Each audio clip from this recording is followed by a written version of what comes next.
All right, we got Purple Politics report from the Heartland today. We got Dad in the place again.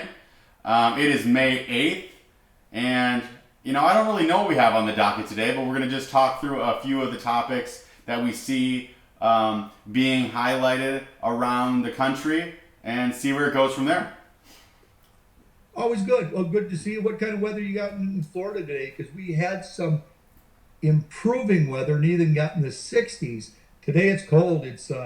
I don't even think we made 50, maybe 48, and with a little wind, that seems cool. Not like a winter in Minnesota, but when you've been up to 60 and you're back down to mid 40s, that's an ouch.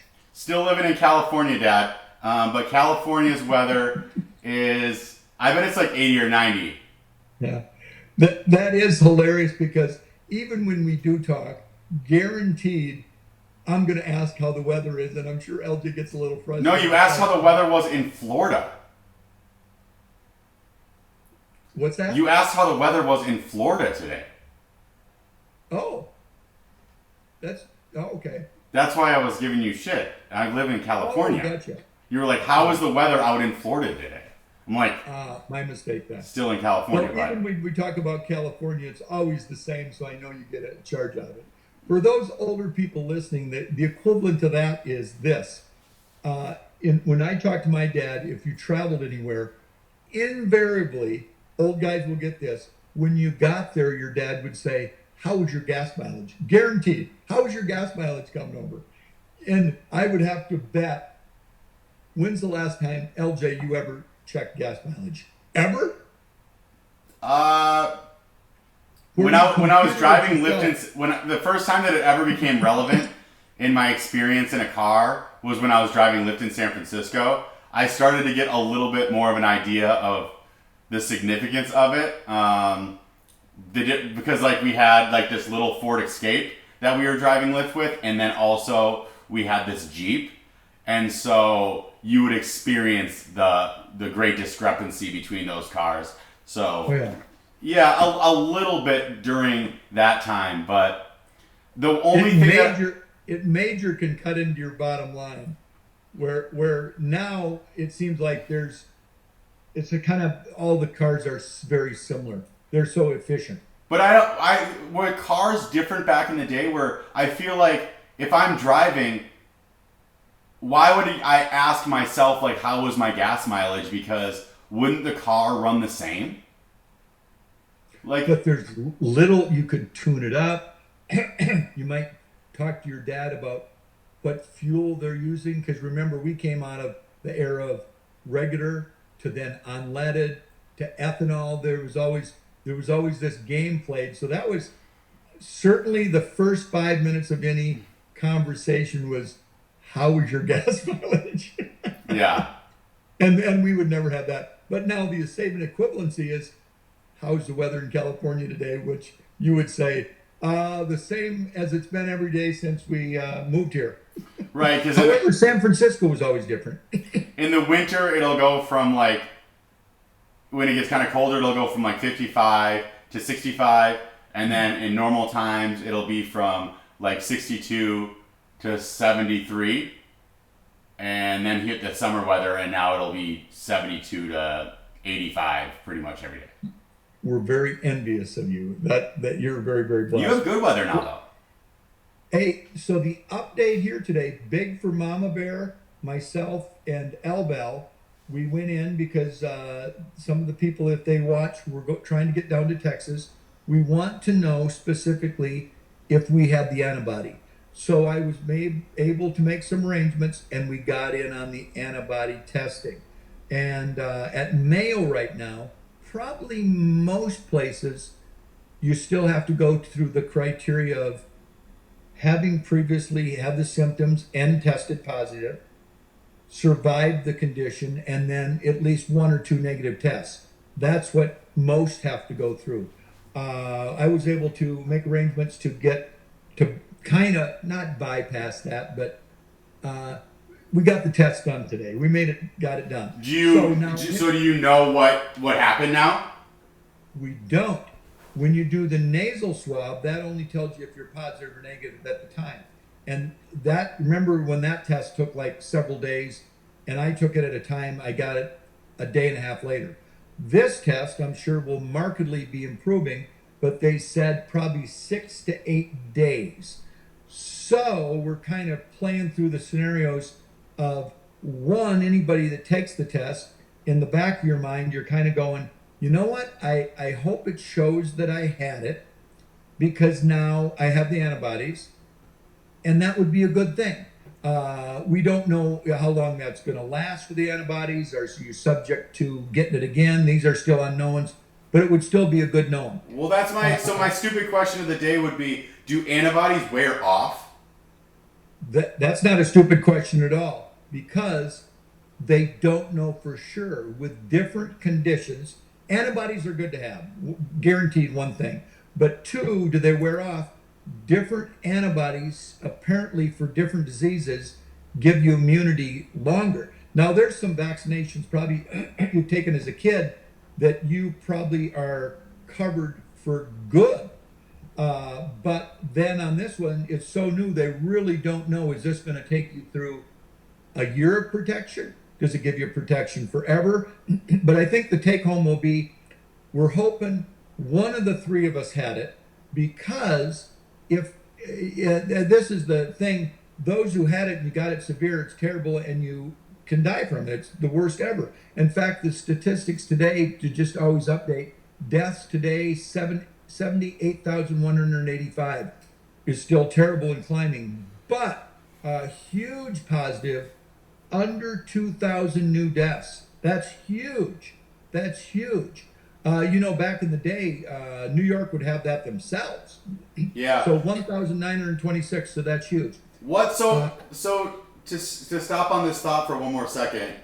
Now, when we get to the whole testing thing, with the common flu, you obviously have to get a shot every single year because the flu, is it starting up again? Like, when does it start up again? When it starts coming around, right? It does.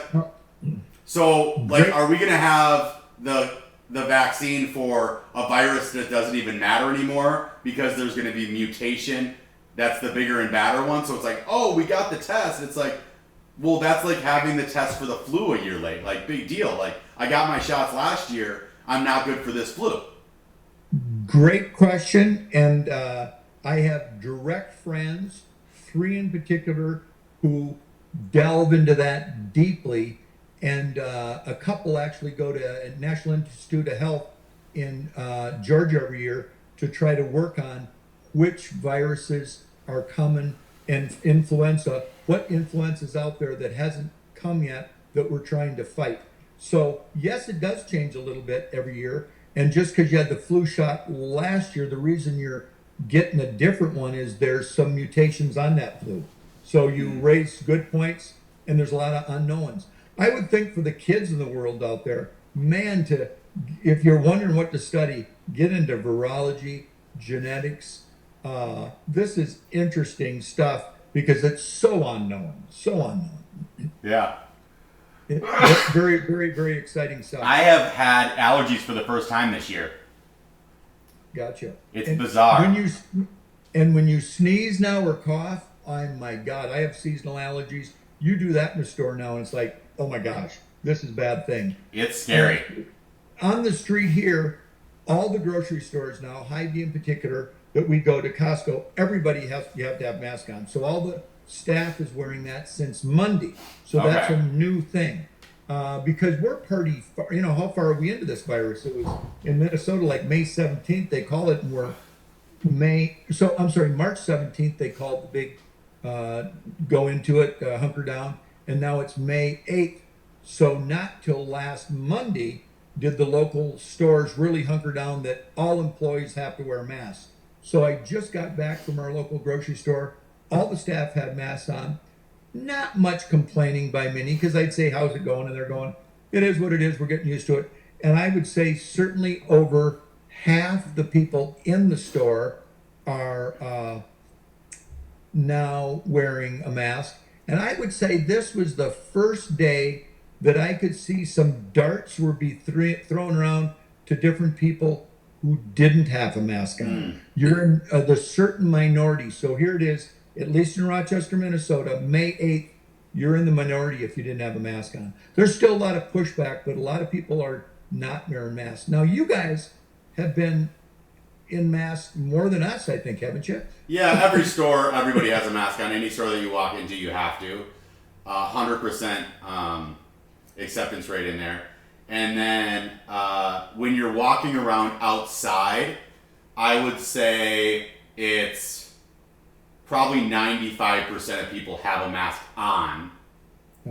Everybody has a mask around them. Yes. Yeah. But like sometimes, like you'll be even walking on the street, like 95% of the people, if you're like walking even at great distance, will have masks fully on and attached. And then there's 5% that will have a mask around them, but while they're at like kind of a significant distance, you see that they don't have the mask on. Yeah. So it's like the acceptance rate of it is 100%. Your style, which is people can look back, a lot of times you have a scarf on, which then I know you can pull it up to a mask. 3 weeks ago, I hardly ever saw that style in Minnesota. Now, probably 10-15%, certainly of the women have that because it's kind of stylish. You have a scarf on, no mask, and then when you need it, you pull it up. It's softer on the nose. It's doing the job. It's kind of stylish, and when you don't need it, you pull it down. So that's increased. And I'm still shocked. You young entrepreneurs, there's got to be somebody out there that can come up with a clear mask. Now, we have clear visors, of course. Where's the clear mask where you can still see people's expressions? And I don't know what material there is for that, but that would be a huge going forward, forward improvement. The material would be plastic because, the difference between a scarf, some of the scarves that I see are so incredibly thin, and I actually have one that's like an incredibly thin one. You're just kind of putting on a front that you have a mask on with some of these scarves. If it's like a real thin one, what is it really doing? Well, and that's a great question you have, because is the mask protecting them from you or you from them? And there's a debate. You can get Google searches on both sides of that question, and it's not a slam dunk, because some would say, well, if you sneeze or cough, it protects it going off. But others will say, no, it's to protect you from them. And it's not conclusive that masks are beneficial. You can Google Fauci from a month ago, and he will be on there saying, plus or minus on the mask. So, and never believe what we say. Google it and check it out yourself. See it yourself. The only thought that I had is I thought the masks only protect you from me because it interrupts my breath from traveling as far as it might if it was totally unresisted. True. So another dumb question is, does coronavirus rise or fall? Or does it just stay? Great question. My hunch is it's on droplets and moisture and droplets generally fall. So it would fall. I would expect it to fall. Now, mask, as in scarf, are going to protect them from you because it's going to stop your droplets from projecting. But the other masks, and I forgot to mention this, if you have N95 and N100s, that's protecting the wearer from them. In theory, it's going to keep some of those particles out. The reason I asked this question, though, is if I have this face shield on, yes, it's projecting all of my air down. Yes. So when I take a breath, I'm going to have, like, if you could put X-ray vision on, you would see my breath going down, and all of my breath would be angled in a downward pattern. Now, what's interesting about this, though, is when you wear this, people actually think that you're not acting as responsibly as someone with a scarf on. And when my breath's hitting plastic, your breath is going through this tiny nothing filter. You can breathe through it. My breath is creating fog. So and it's getting projected downward, where yours actually is just kind of getting muffled and just kind of clambered up, and then it's just like staying stagnant in the air. Dead spot on. And that's why there's going to be a lot of understanding round two whenever this mask etiquette and understanding, because I think visors will be on the increase. I think scarves that just go around you, they're going to find out just what you said. Kind of a pseudo blocker. Is it really helping or not? Now, where I get the stink guy sometimes is early on, we got masks extremely early because they were still available in Rochester. We knew it. But where we go, I didn't know anything about masks other than masks. You know, I was in surgery for 35 years and we got those masks. The spot I went to was a fire safety spot. They didn't have the basic masks. They had fire safety protection masks, N95s and N100s, which do work. And I think you have some of those. Those do protect the wearer. But now when you have those out and about, some people are going, you should just have a regular mask on. A healthcare provider should be wearing that. And you should. Yeah, you've taken that away from somebody.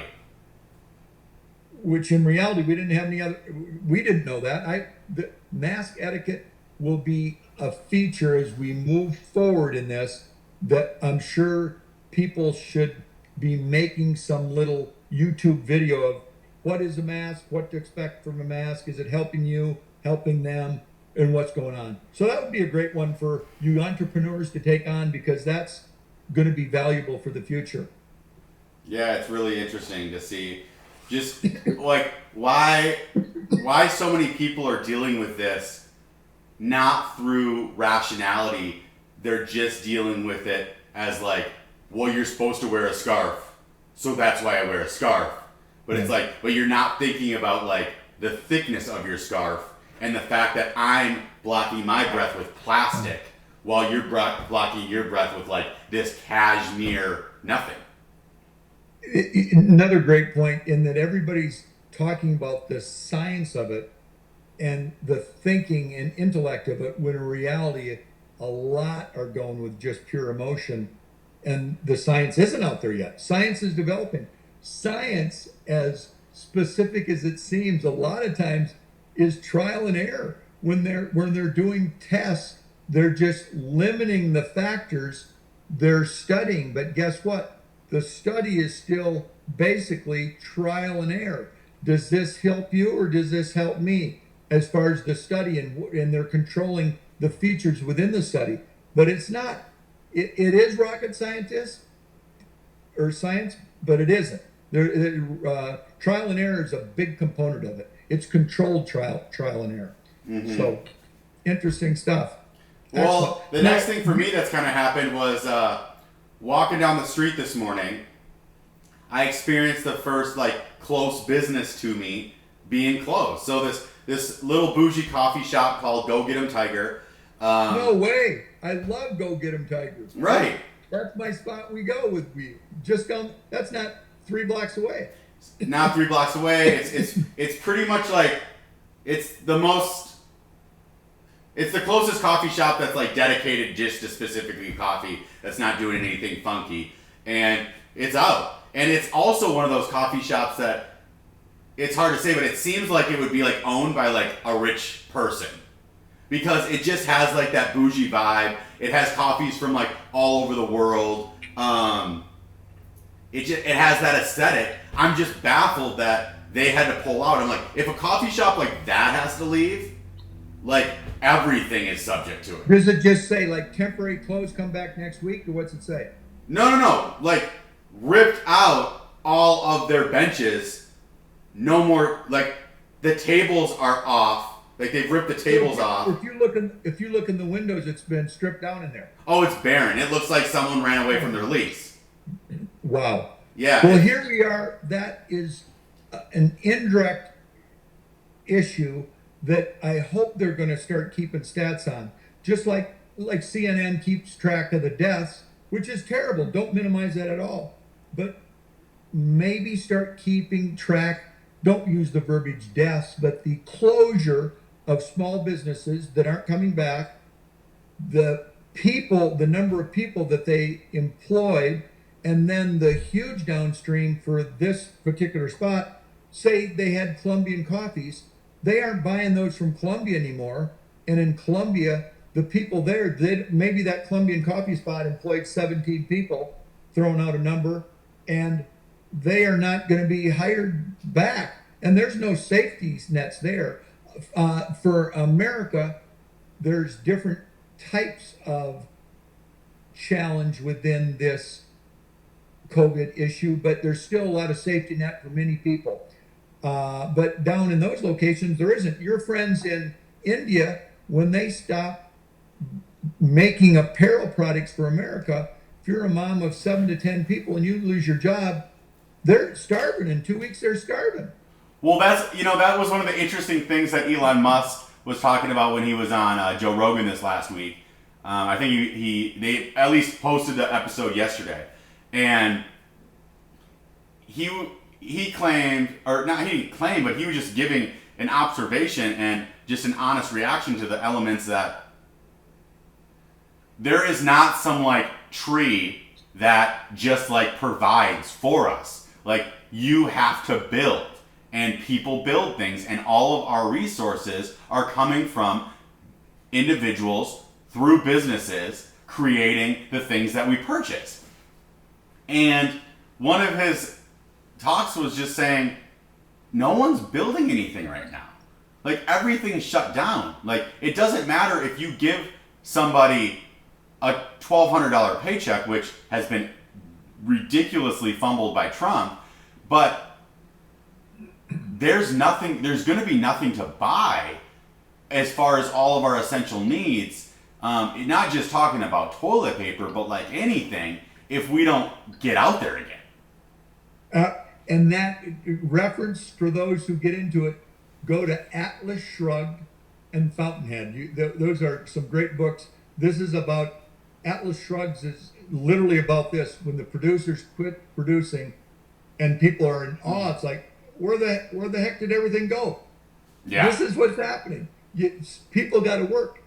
And this is such an interesting dilemma, in that I hate people losing jobs. It's terrible. But if you're getting paid to stay home and you're complaining about somebody that wants to go back to work who's not getting paid, literally, when we were in the office today getting our blood work done, I started up a conversation, no big surprise, and it was a hairdresser. She pays $1,200 a month for rent, has 3 kids, no spouse, rent due on her apartment, rent due on her $1,200 a month thing. She had no employee. It's just her. She couldn't apply for PPO, couldn't get unemployment.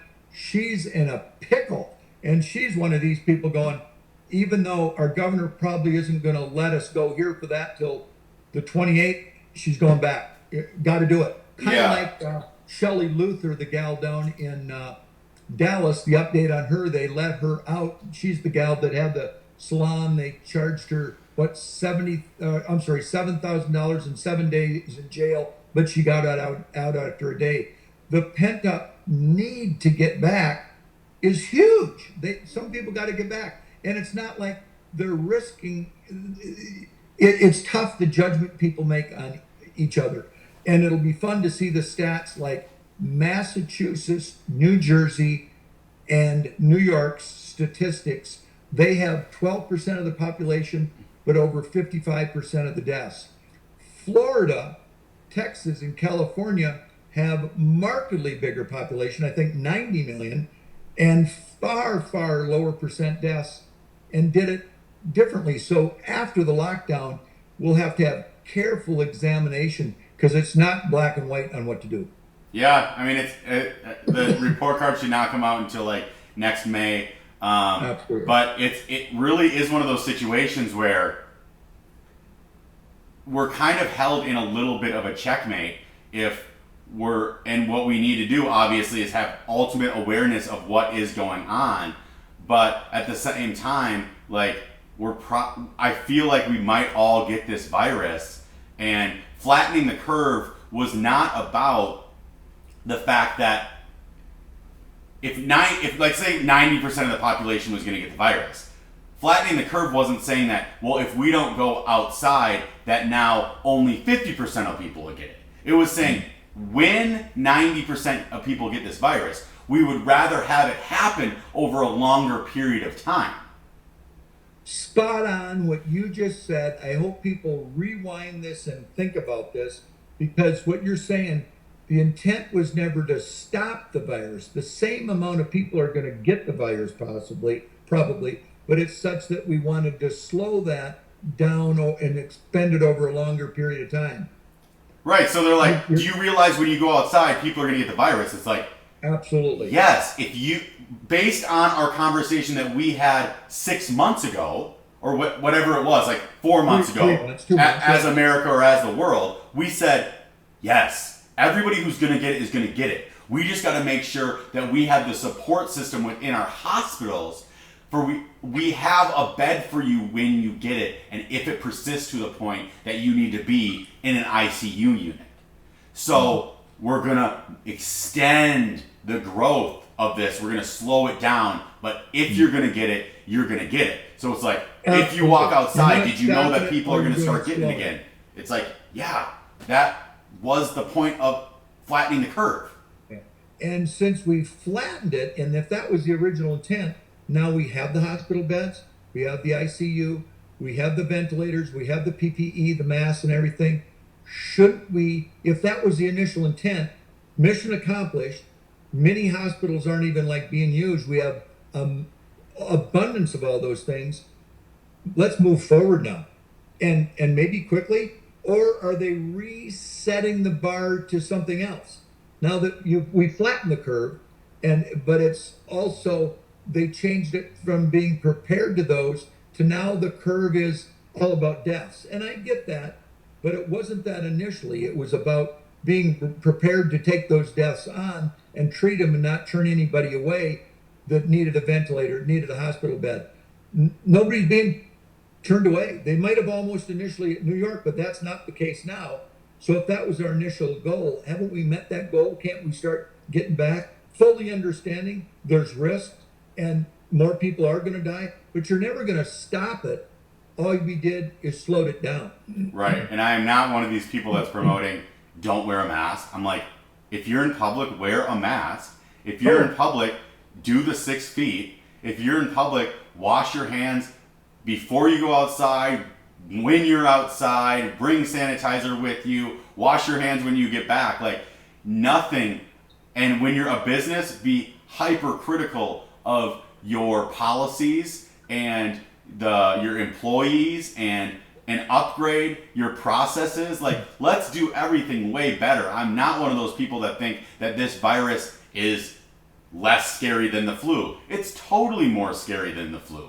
It is totally agree, spot on everything. It is disturbing our population more. So like, but let's be cautious of it at the same time. Like, I am not one of those people willing to talk about this as saying, well, maybe we have to start discussing, should we go back? Like, aren't we so happy with our life in quarantine? Like, yes, I love the fact that I get to spend more quality time with my loved ones. But then again, I haven't been able to see you. I missed a baptism of my nephew and godson. Like, I am actually not comfortable with this conversation of people saying like, well, maybe we just need to adjust to this as a new normal. No. I'm like, no, I am unwilling to do that. I totally agree with you. Totally agree. And the reality is, it's not just jobs are important. What do jobs do? Help people with their health. Not only their physical health, mental, social, spiritual, but what else does it do? It gives them satisfaction. It produces wages. With that, we can do a tax. With the tax, you pay to the government. The government can do good things. You have to have people working to continue to do good things, or otherwise you're going to have an explosion of drug abuse, alcohol abuse, suicides, spousal abuse, child abuse. How are you going to socially handle those issues if you don't have the funds to address those? And how are you going to have police departments, fire departments? So jobs are important. I think we're at the tipping point, and I think we're seeing it, that, well, certainly 40 states are there, but interpopulation between friends and family, there's going to be a lot of pushback on each other of what people should be doing more of and less of. And now the true discussion starts because Yeah. it's going to be very interesting. What do Not to you? pass judgment on anybody, and we're super cautious. We maintain distance, we mitigated, did everything we could, and we will, I'm sure, follow all orders. Like, we don't go back and play pickleball with our buddies. We get invited all the time. We do have pickleball, but it's on the side of our house, and it's just with family, my wife at one end and me at the other. But it's going to be interesting because a lot of emotions are coming out where you see people are fighting in stores and doing stuff now, and people are defriending each other because they don't agree together. And that once again brings us so back to purple politics. In the let's just agree to disagree, and we just diversity of thought. Yeah. Give me your 2 minute. We haven't done it for a couple episodes. Give me your 2 minutes on what purple politics is all about. I mean, purple politics just comes through a lot of conversations that I've had with my friends and loved ones, where, from a personal experience, I'm a conservative. Like, a lot of the policies on the right when it comes to the economy and the way that I think that we can build from the inside is the way that I see us growing the best. I believe in capitalism. I believe in foundations of faith. I believe that I believe in small government. I really think that the more local we are regulated, the more authentically the government will represent who we are. And so that's why I'm like a Republican, or I'm a conservative. I can't call myself a Republican because I You're don't. definitely not a Republican. You're a conservative. And why people have to label Republican or Democrat? Whoa, whoa, whoa! Time out. There's a lot of people that are a little conservative, a little liberal, and they're neither of the other. Well, so The two parties has kind of left the middle. the And reason that's another whole program where both parties have left us. the reason I'm not a Republican is that I do not see anybody within the Republican Party that represents how I believe America should be run. They completely are missing the point on a lot to do with the conversation around immigration. They are completely missing the point on the criminal justice system. They are completely missing the point on injustices that are going on broadly with black and brown people throughout our entire country. I do not think they are a great promoter of we are built through immigration. We should be a country that has a hand out for people that love who we are and what we are about and what we stand for. They totally miss the mark on empathy. And that's why I can't stand by them at all. And I don't think they're just a positive representation of what it means to be a conservative in America. And so that's why I can't be a Republican. And then I can't be a Democrat because there's such a specific rules and guidelines and virtues that you have to stand by to be in that category. And I am just not representative of those things. Mainly, I don't believe that the empathy of our country should be delegated by our government. Now, I do agree. Spot on. I do agree that we should live for a greener tomorrow. But I think that's not going to be done by regulating like fossil fuels out. I think it's going to be done through innovation. That doesn't mean I ever want fossil fuels to be able to interrupt the integration of anything that's happening on a more green or renewable side. I think that's BS. And in those stances, I think the government should jump in and say, no, you can't do that. I want the government to play ref. I don't want them to always get on the field with us. So no, I never want the government to make a pill.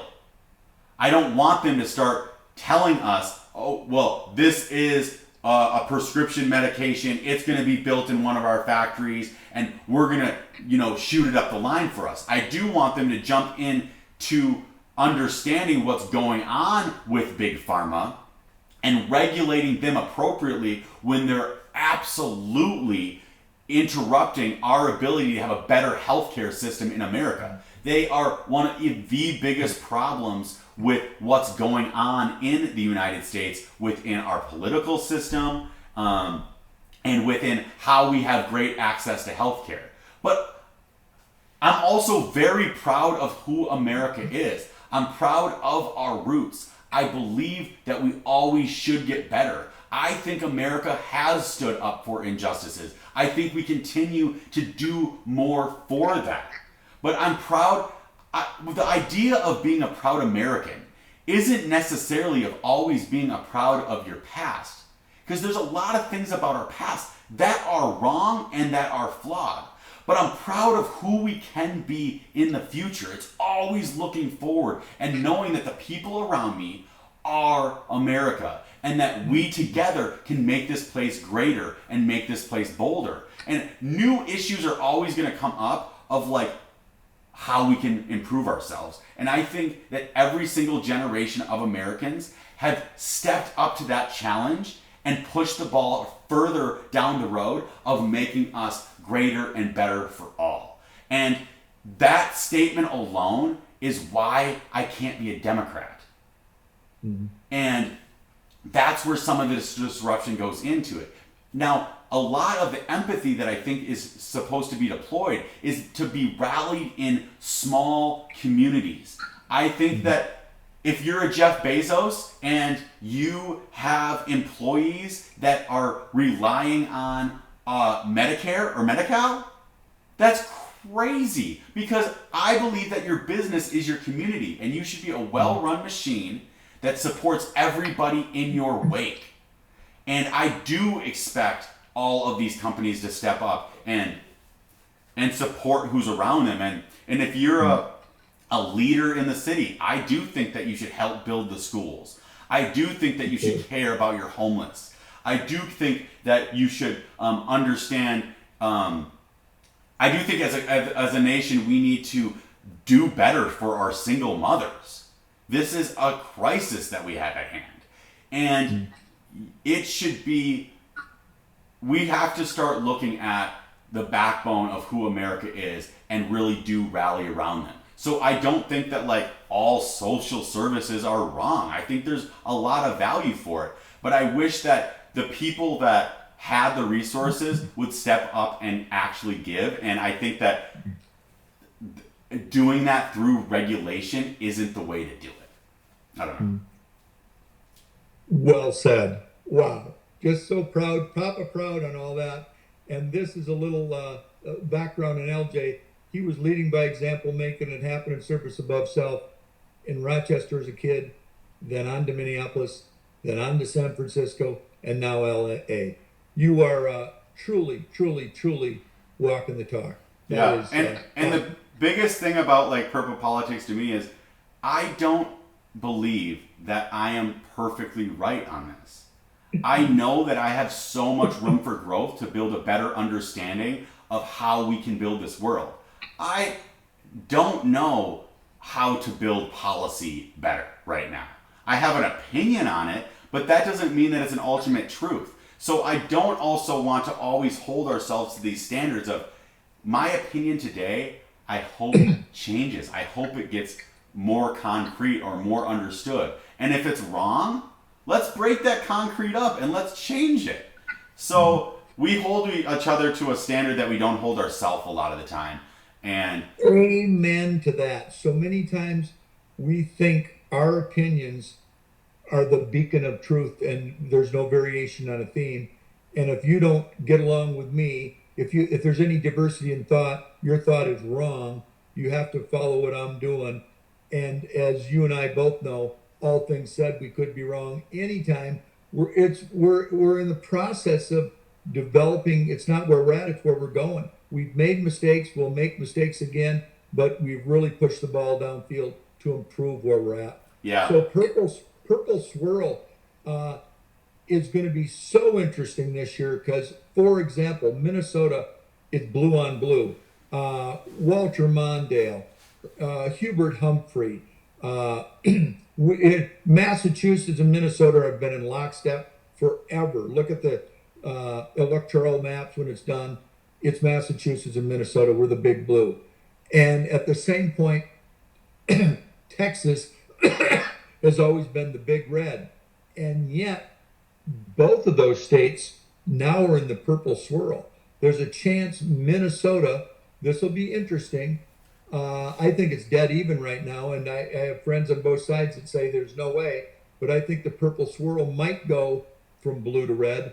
And at the same point, I think the swirl in Texas might go from red to blue. So it'll be really interesting. But the purple, to emphasize, LJ's spot on what he's talking about, and to emphasize, we've talked about this in the past, how important the purple swirl is. The purple party in the future, we get to determine what goes on. We're the smallest group, but the most powerful because the Republican numbers are 52 million or whatever, won't change. The Democratic numbers are maybe 55 million, won't change. The huge elephant in the room is that group that doesn't vote at all, and that's their right. They don't have to. But the real power is the 10 million who vote but didn't vote Republican or Democrat. You tip that imbalance by 5 million people, which is minuscule. A picture can change 5 million people. A thought, an action, 5 million people can be tapped in. If you can tilt and pivot that group, you've changed the whole lot. Yeah, and I guess my last point on purple politics, while we're just kind of deep in it, I believe that most people have the same intentions for America, but we just have different plans. And we have different plans because we believe that one plan will work better than the other. And so I will never discount somebody's expectation because they have a different plan. Because I know it in a lot of people's hearts, from the right and left, that we both have the same expectation of where we're going to go. And so if you have a different plan, I don't think that that discounts the expectation of what you hope for America. Lastly, I have a deep belief that Republicans and Democrats, the polarized people, are deeply needed as well. I love that we're different. I don't want us all to be the same. So diversity of thought is huge and so important. So both sides need to really realize that. So I will not crowd out either side. When we are absolutely split on sometimes what the next plan or strategy is, I think that it's sometimes good for Republicans to lead. And then I think it's sometimes good for Democrats to lead. I actually think the pendulum is us walking up this ice wall, which is reality, which is we have no idea where we're going. And in order to get up it, sometimes you use your right hand, sometimes you use your left hand, and you just clunk up this wall.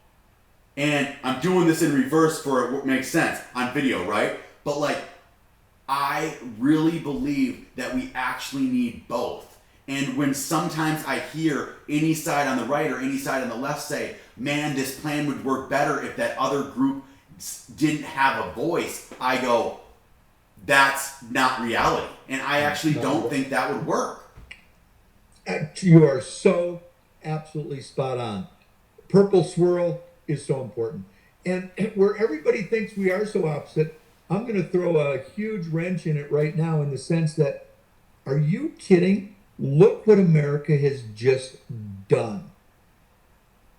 We haven't done everything right, but people step back to save their neighbor, their family. Over the last 2 months, it's been a wonderful blend of what took place.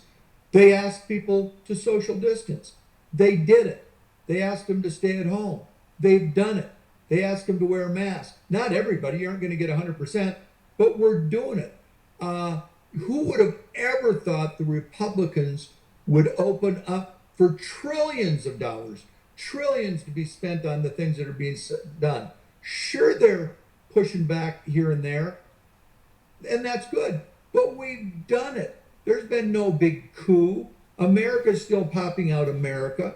Most spots don't pop out this well. Kudos to America for doing it. It's crazy what we just did. Crazy. Not mission accomplished, and it's never going to be, but wow, what was just done is incredible. The people, both sides, really came together to do an incredible deed. So hats off to both sides. Two thumbs up. Yeah, and I think, we're all going to come out of this kind of 21st century vision quest, which we've all collectively done together. And we're going to come out a little bit sore because this was an activity or like a thing that we never have experienced before. So it's going to hurt. And I hope we never have to do it again. But I do think that while we're probably going to limp out of this a little bit, we've developed some stronger muscles. We've hopefully developed some stronger bonds. I know that everybody's developed a hobby or two during this. I haven't seen all of my friends telling me, hey man, like I really developed a drinking problem, or like I'm smoking too much, or like I've spun down this rabbit hole. I've had people tell me that they've spun down rabbit holes of mental kind of disparity and mental struggles, but most of my friends have cleaned up their act during this. Most of them have said... Spot on for my friends too. Most everybody is definitely working out more than they did before.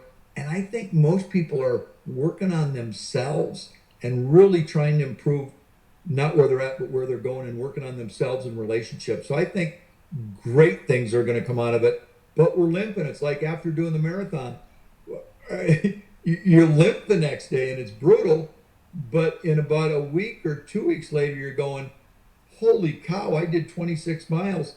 I can go out now and do 6, 10, or 15, and there's nothing to it. So I think this has absolutely made us stronger.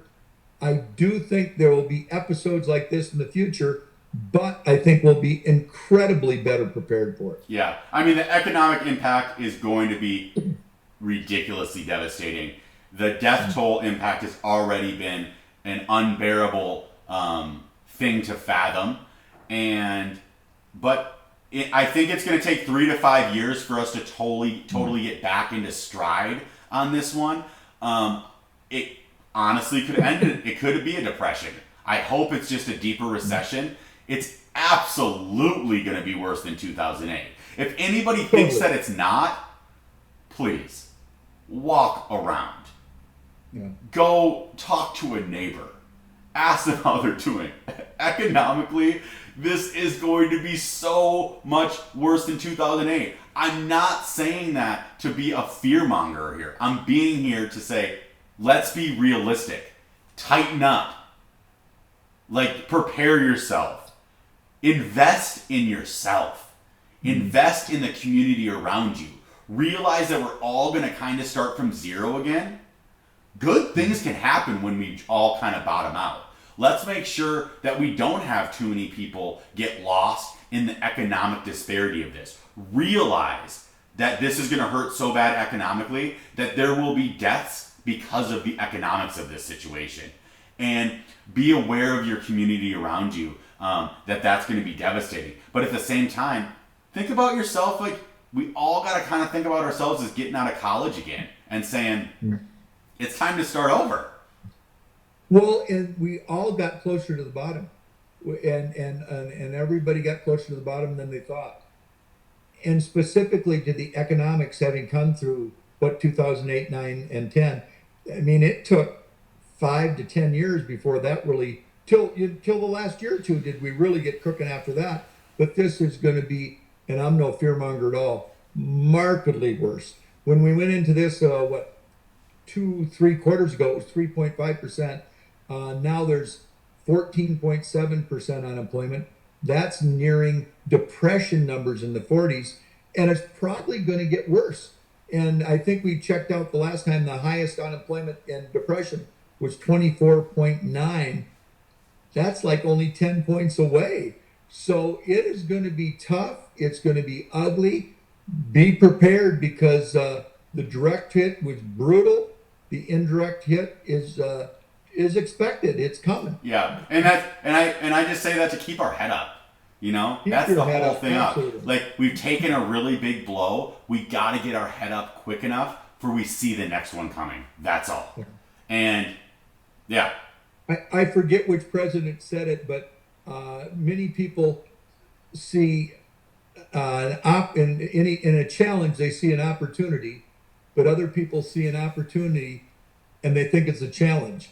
And I do recall the story that talked about that. Being a foot and ankle surgeon, I'm in defeat, and two salesmen go overseas, and they get off at the airport, and they're shoe salesmen. They're selling shoes, and they get off and they walk around and they're excited about their new assignment, and they're looking and they didn't share too much, but they kind of went back to the hotel room. One was excited and one's not, and you're wondering what's going on, and you hear the guy that's not excited. He gets on the phone with his wife and he goes, "Honey, I'll be home tomorrow." We got off the plane, we looked around, there's not any shoe, nobody's wearing shoes here. I'll be home tomorrow. It's a lost cause.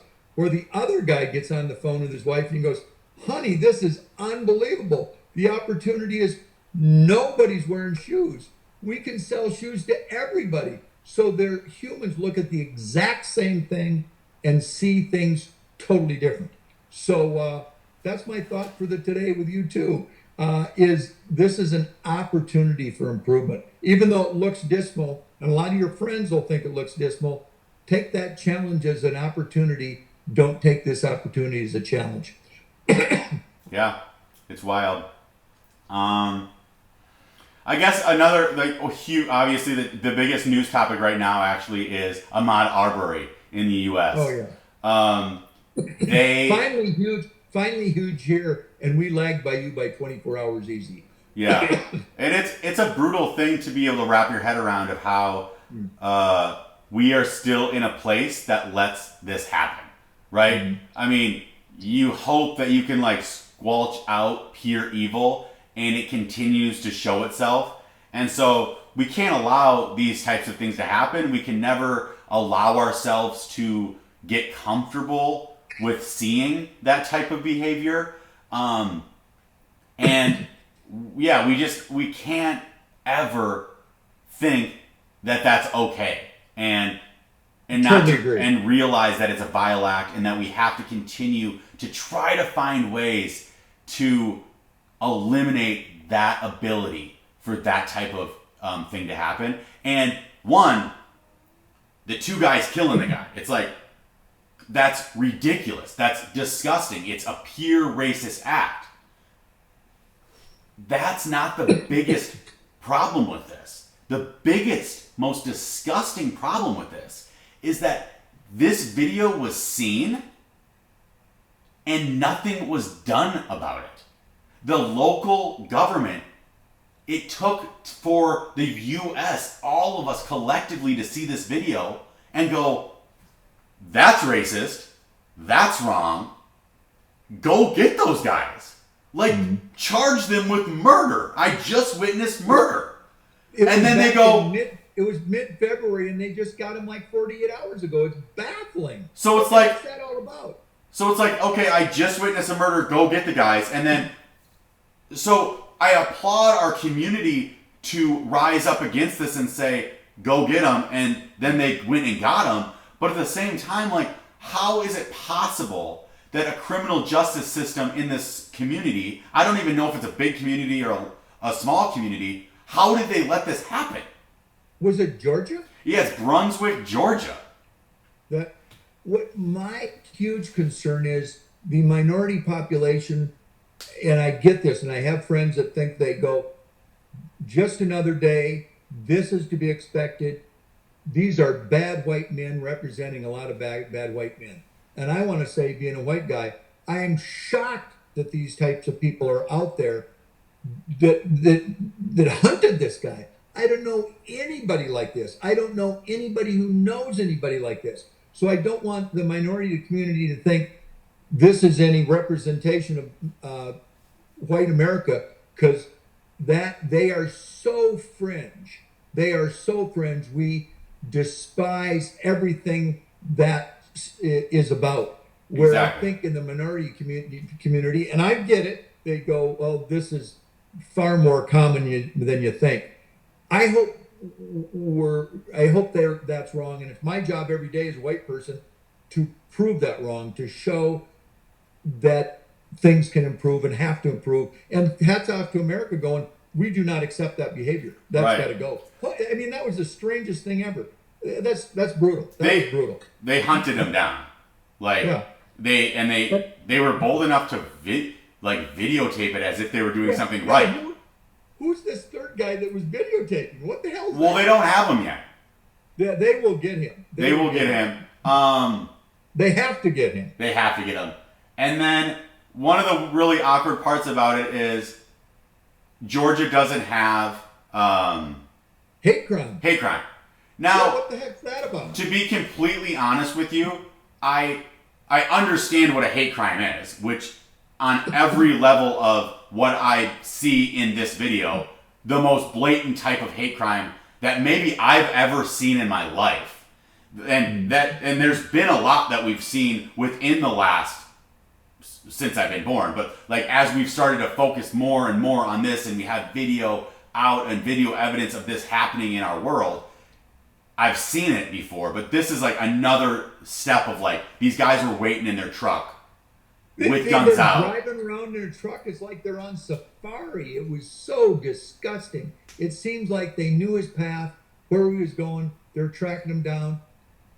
Brutal in all things. And then the guy behind him is videotaping. So that is absolutely ridiculous. so I call So this dehumanizing for all. so I see a hate crime right off the bat, but I don't understand yet, and I hope we can get a better understanding of this, of what is the significance of it being a hate crime when it comes to our judicial system.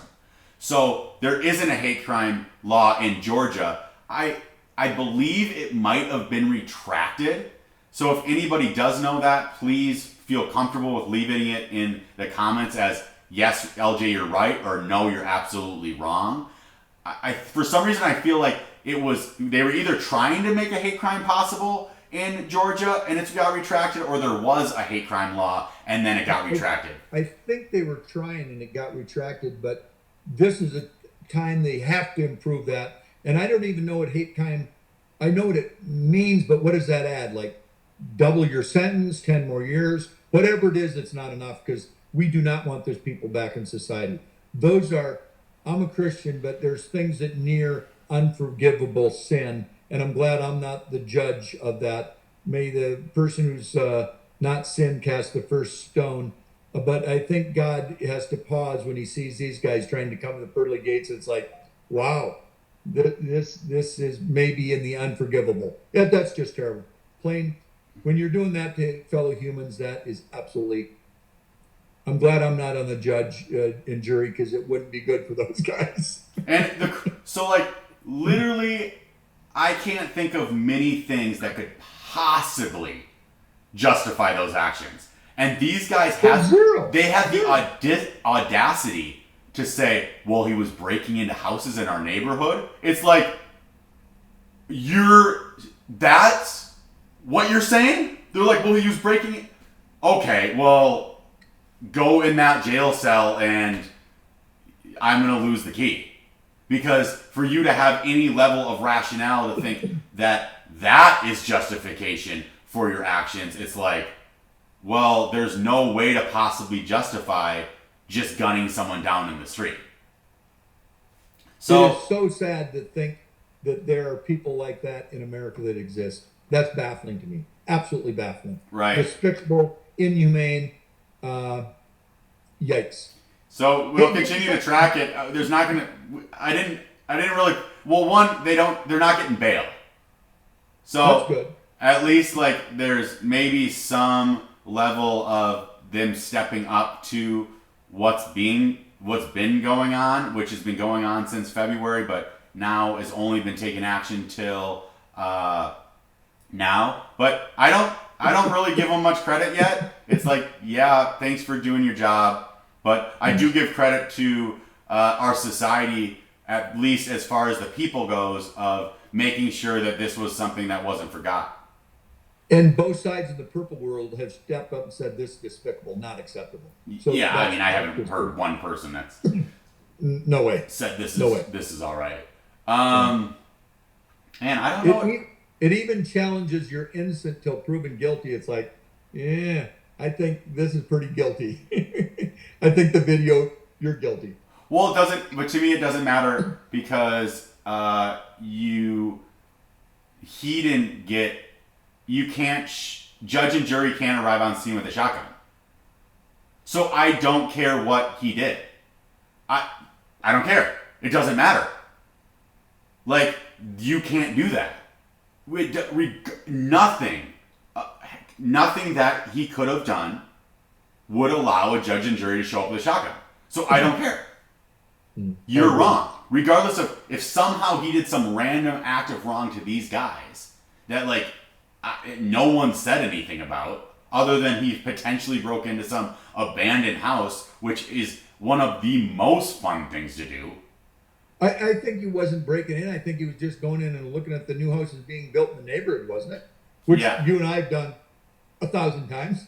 It's honestly, it's one of my favorite things to do is just go check out a new build in the neighborhood and be nosy. Yeah. So if it says no trespassing, it's one thing, but generally speaking, if you have a house being put up in Minnesota, your neighbors are going to scoop it out until they can't. To take someone out on their jog, I've had jogs like this where you jog around, you see a new house in the neighborhood, you go walk around it, and then you're like, oh wow, like the master bedroom's really big. Oh wow, like this basement's huge. Man, this would be a cool house to live in. And then you walk out and go for your jog. Literally, it does break my heart to know that he's having one of my best kind of days. And I don't have to worry about someone shooting me with a shotgun because I'm just like meandering around. And that is why this is so disgusting and vile. Dead spot. You're dead spot on. Dead spot on. I don't know what. Yeah. But so yeah, we'll just kind of track that as it goes. I don't know what else to say about it. What else is going on even today? I think Mama Bear's new bike. Did I tell you about this thing? I haven't heard about it. I've seen like one picture online. We had a confluence of things of our 40th anniversary coming up on May 17th. Cards and letters are accepted. Pammy's birthday and Mother's Day kind of all came together. So we like to give each other gifts, but this is a gift way beyond what we'd usually get. But a few years ago, we had done the RAGBRAI, which is the Registers All Great Bike Ride Across Iowa. Google it, RAGBRAI. It's a great bike ride, but we rode it. I've done it several times on regular bikes. But Mama Bear, Pammy, LJ's mom, knees start giving her trouble a little bit. So somebody had an electronic bike that we got to try. Well, this is maybe 3-4 years ago. Electronic bikes were 3, 4, 5, 6,000. It was terrible, undoable. Well, this year, for those three events, birthday, anniversary, and Mother's Day, we splurged and got her a bike that 3 years ago, they made nothing like this. This is a unbelievable super bike, electronic, under $1,500, which is still a lot of money, but for all these events, that's doable, I think. But this thing has, I think, like a 750 watt battery, goes for 50 miles. It can take you up to 20 miles an hour. It's got a throttle on it, so it's almost like a little motorcycle, but it's totally quiet. It's the Tesla of bikes, super powerful. Wow, wait till you see it and ride it. It's the greatest. And then the highlight, she talked to my buddy that sells them, and she's got this super big basket on the back that looks like she's working for some pizza delivery thing. And what that is, you can get like 3 large pizzas and about 4 wine bottles, and it's called a picnic basket, even though it's markedly bigger. It's the most functional bike you'll ever see. And your grandkids, our grandkids, your kids will be, when they come, go, can I drive Grandma's bike? I love it. That's awesome. Oh, it's crazy. It's the greatest bike ever. So is it got some pickup? How's it like? Does it got some torque? Say that again. Does it have some torque? Like, what's its pickup? Oh, absolutely. You got to. That's the only thing you got to be cautious because it's got a throttle, and if you hit the throttle, that baby's going electrical. It's right away. But then also, it's got 5 gears that, like the first gear, if you have it on, basically negates the entire weight of the bike, which is like 55 pounds. So it'd be like going neutral on a bike. And then 2, 3, 4, 5, less pressure, whatever you want. So you can really, somebody with bad joints, hips, knee, ankle, all of a sudden it opens up bike riding with their friends till they're in the 80s or 90s. So it has like also like a power assist on the pedals? Absolutely. Okay. Oh, it's crazy. Absolutely, yeah. So you just feel like you're a superhero every time you pump. Unbelievable. So at Ragbri, I rode one a couple days, and I had to learn the etiquette because I would go up these hills, and you've done Ragbri with us, and these guys are just pounding, and hills can kill you. And when you go up the hills, you have to pedal with these on just so it looks like you're working. Now, you can have it on Assist 5, so there's no pressure, but they don't know that. If you go up the hill, like hitting the throttle and not pedaling, you'll get boo and hissed. Because it breaks their spirit. What's that? It breaks their spirit. It breaks their spirit, and there's a lot of pushback on electronic bikes where the purists go, we don't even want you here. And I get it. The greatest Ragbri stories were LJ, though. He took a bike of mine that I got like in 1973, it's the original Continental, big heavy frame, big heavy fenders, super heavy. And LJ rode that in Ragbri with an old Minnesota Gopher hockey helmet, and he could hang with the pelotons, and they would be literally, you can kind of get pulled ahead with this. It takes about 10 to 15% of the drag off, but he would hang with those, and it was crazy what you did. You'd go by and people would just go, wow, look at that guy, just really enjoying it with a bike that, you were hanging with people that had $5,000 to $10,000 bikes, and yours was 3 times, 4 times heavier. So that was crazy. Yeah, I love living in those worlds for a second that you don't know anything about. And like, there's so much of a keeping up with the Joneses mentality when it comes. Biking's kind of like golfing or like car guys or whatever it is. Absolutely. Where everyone's looking at everybody else's equipment, and we didn't know, right? And so we're just like, we thought it was a cool, funky bike that like was old school. Now, after like mile 15 of the day, you start to realize why other guys are driving other stuff. But like, it was pretty fun. But you were at an age in health and physical ability that you still hung with the $5,000 bike, and you did it. So that when you would go by every day, you go out in thousands of mass, but you see kind of everybody go out throughout the day. And it was when your group would go by, which would be 15, 20 bikes, and you'd be hanging with them, people would just go, there's that guy.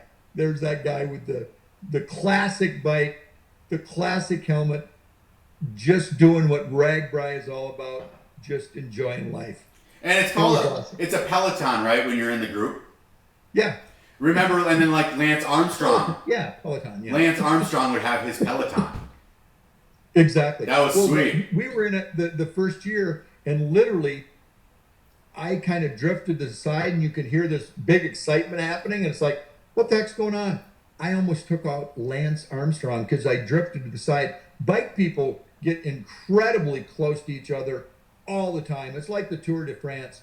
So if you're claustrophobic, you probably don't want to be a biker. You have to have a lot of confidence in your neighbor because one little slip can literally take out 20 bikes. There was many times that like little pelotons obviously like form, and sometimes they form around you, and people think you're better than you are. And so like you get squished into this little peloton, and you're thinking, if you had any clue that at any time I can go over these handlebars, no one would be around me. And there's like 50 people around you. Oh, it's crazy. It's crazy how tight that is. Now, that'll be interesting if they do that this year, because I don't know how you'd social distance on that.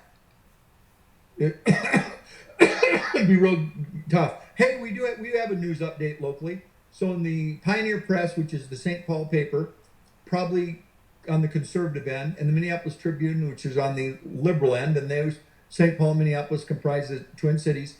But in St. Paul, we have I guess maybe triple A St. Paul Saints baseball team. Okay. But they got a wonderful stadium and wonderful people that follow it. You probably did that when you're at St. Thomas. I've been to the Saints game. Yeah, I love it. It's fun. So I think the stadium holds 7,500 people, and nobody's really figured out the stadium thing yet. But they did a proposal, and I think it got accepted, on how they can fully social distance. And I think there will only be allowable 1,800 people in a game. But the layout, you can Google St. Paul Pioneer Press and see the layout. When you go down any aisle, the 3 seats on both sides are open, so you'll never get close to anybody there. When you do get down to your row, I think it's every 3rd seat or so, so you can literally put out your arm on both sides and not going to be hitting anybody. So I think the innovativeness of humans are going to mitigate around these issues, and I think you're going to see some sports occur. Yeah. I mean, I think what's truly going on is they know when they let us out, fully out, they can't ever get us back in. And so they're doing everything they can to slow it down. But it's like creating a little offshoot of a river. Like, once the dam breaks, it's going to go wild. Well, think about this. I need to Google history a little bit. When I was going through medical training, you quarantined people who had a disease, tuberculosis or whatnot. You quarantined the unhealthy. You didn't quarantine, so you quarantined the unhealthy. You never quarantined the healthy. This was a new, odd dilemma that we went through, and I think we will have learned much. So it'll be interesting to see what happens. But I totally agree. I don't think the population is going to be wanting to go back to this level of confinement anytime soon. Do you think we have to go back in the fall? One depends on what you define as what you're trying to do. Meaning, if you're trying to flatten the curve, no, because we're going to be way up on hospital beds, way up on ventilators. We'll have the mask situation under control and the PPE. And people are going to realize you can't stop it. You can only slow it down. So do I think we'll go back to this? I hope not. But I think it would be a tough sell to the population on trying to rationalize what goal you're trying to achieve. This time everybody got it. They understood what it meant. But now you've already pre-achieved going in that New York was running out of hospital bed, but I don't know if anybody else really was. And I think the processes that are in place, that it would be very difficult, and who knows, all being said, I could be wrong. I think deaths will go on the rise again, but we'll continue to come up with innovative ways to not have to go into this ratchet down mode to this extent. What do you think? I think that there will be some states that go in again. Totally agree. I think that the next round will be more politicized than even this one. Totally agree. So, particularly as we get into the election cycle. Totally agree. Yeah. So I think that liberal states are gonna close again, kind of the same thing. But because I don't think they're gonna totally reopen.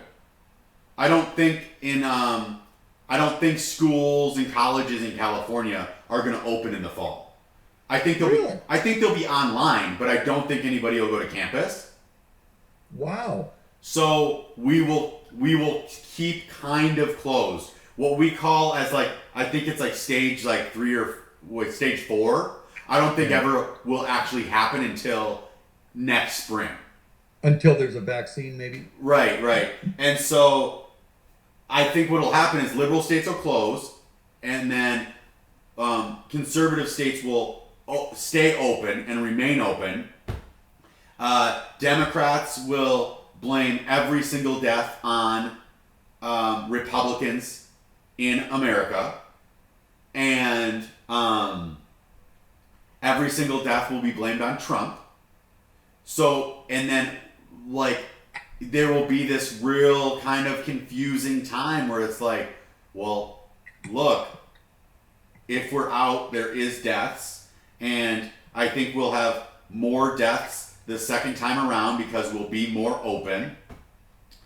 And then it'll be this kind of weighing of, well, who's going to get us out of this? Like, is it Biden, who, like, basically was the right-hand man of Obama, who helped us get out of the last recession? Or is it Trump, who likes to wheel and deal and say his crazy shit? So, I don't know. This, I think, will truly, it seems like every election you've been around, it's an election remember. I really think this will be an election remember. And I wouldn't want to bet on either side. And I will predict this, another shoe will fall. And here's the prediction on the other shoe will fall. And we got to wrap up here. Mama Bear is saying, spin it, get going. We got to wrap it. I think there's going to be a huge movement, and I think we touched on this yesterday, and a lot of my friends are in this camp. They have to do something to get Biden out of there. They don't think he's the man, and they want others in there. Maybe Cuomo, maybe Michelle. There's about 25% of the Democrats that think there's somebody more electable than Biden. They're concerned. They would say, I don't think Biden can do it. So how do you do it? Because how do you address that process without changing things, which you can't? So they're saying now the pressure will be on Biden from the Democrats to maybe pull out. So there's going to be another shoe that falls. Might be Tara Reid, that there's more evidence that there was something in that camp. But I think I don't think we've seen the last of headlines by any means for Biden, and maybe not for Trump. So it'll be interesting. Yeah. All right, give me your final thoughts. And my final thoughts are, great night. We're going to, the pontoon's in tonight. So we're going to try to go out for a little pontoon cruise, even though it's cold, and then to get on Mama's Bear's bike and be thinking of names for it. It's this just all black, great, husky, perfect motorcycle bike that's only an electronic pedal bike. Be thinking of great names for when we get together. I love it. We got to name the bike. Stead's named trees. Stead names, like we had Majestic Mother Maple, Papa Powerful Pine. We named dogs, cats, of course, cars, you name it, we name it. So be giving thought to that, and then we're going to get out on the USS Ufta tonight, our pontoon. Give me your final thoughts. Get outside this weekend. I think hugs are safer than handshakes. So, absolutely. So start giving hugs, because you're patting the back of their back. Yeah. Hugs are safer than handshakes. I agree. So don't forget that hugs are still, I think, COVID available. Whoa, did I lose you? All right. Well, we've lost him today. That's the end of Report from the Heartland. I love you all.